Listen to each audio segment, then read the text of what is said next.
lots of time. Do you want a few more minutes? A few more minutes?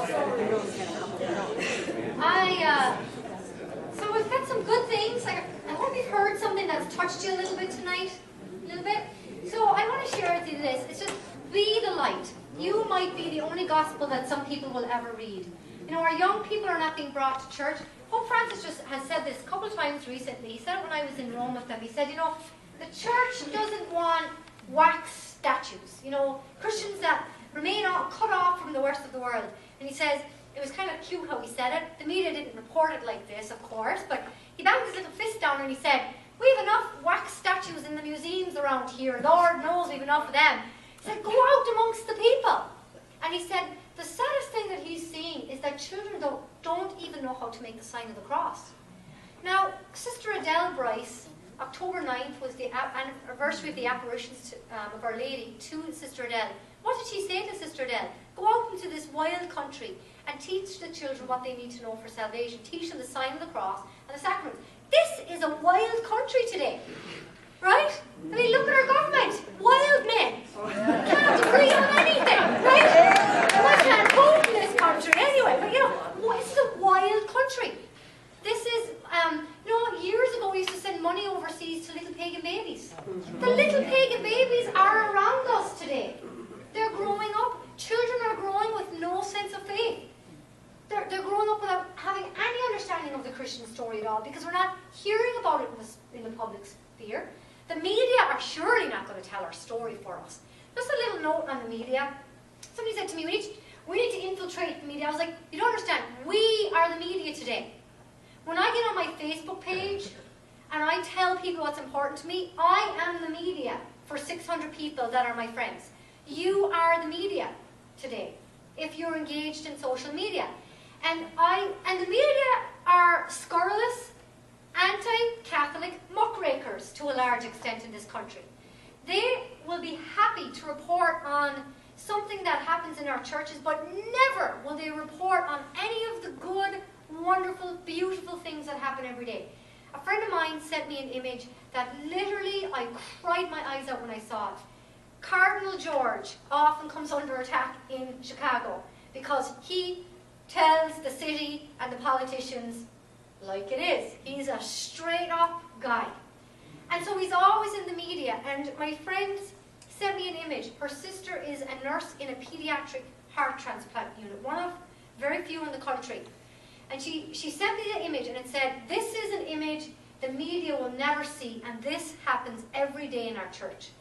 And it was a 6-week-old baby girl. We couldn't see anything of her. All we saw was her hand and the tubes.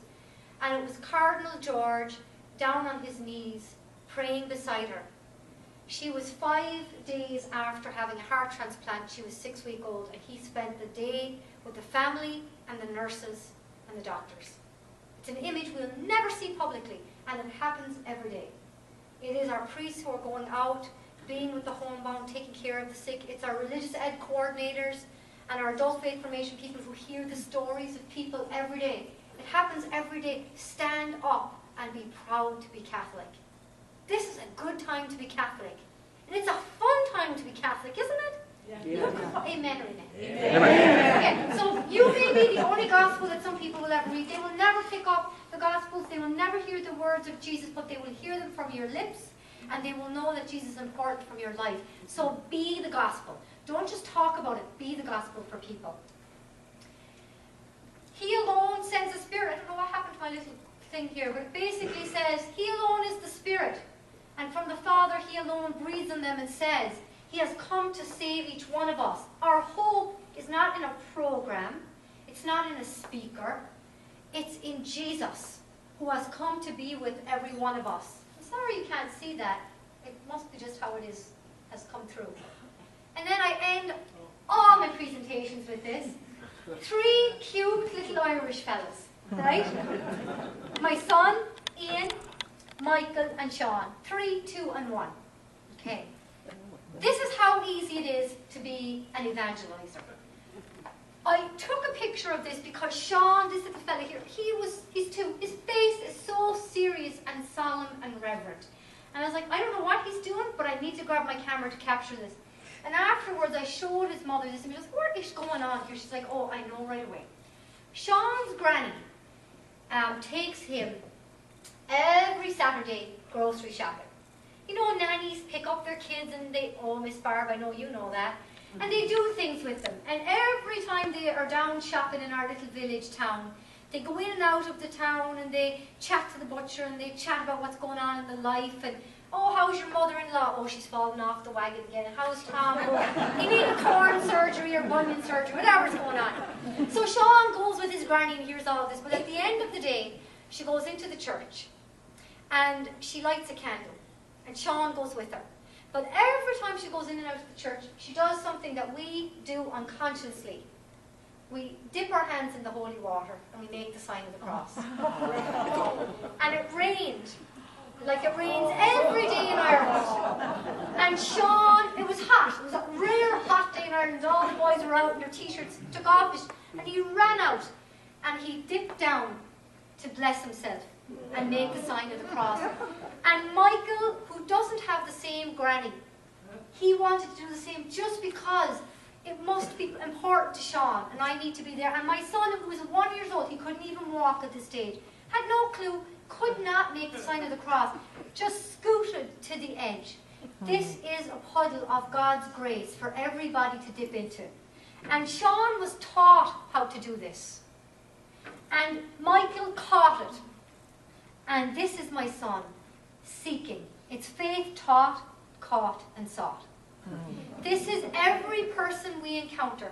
Some people we will teach about Jesus because he asked us to do that. For others, it's just a part of who we are. I'm uncomfortable praying out loud, but I see you doing it, and I get better at it. That's that culture of witness. That's catching what this other fella is doing.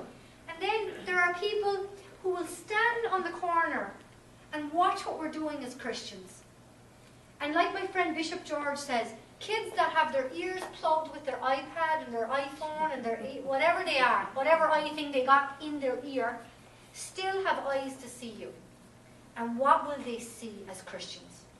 Well, what young people are seeing with Pope Francis is a pope that pays his bills, that brings ham sandwiches to the Swiss guards that stand outside of his church, and that is what is impressing upon them.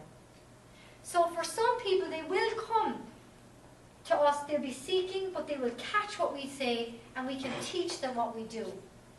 And so I want you to think about how you can do this in your own life, so that you can teach, you can catch and be on fire for your faith, and then for others, they can watch what you're doing and know that you're a sign of Christ in the world.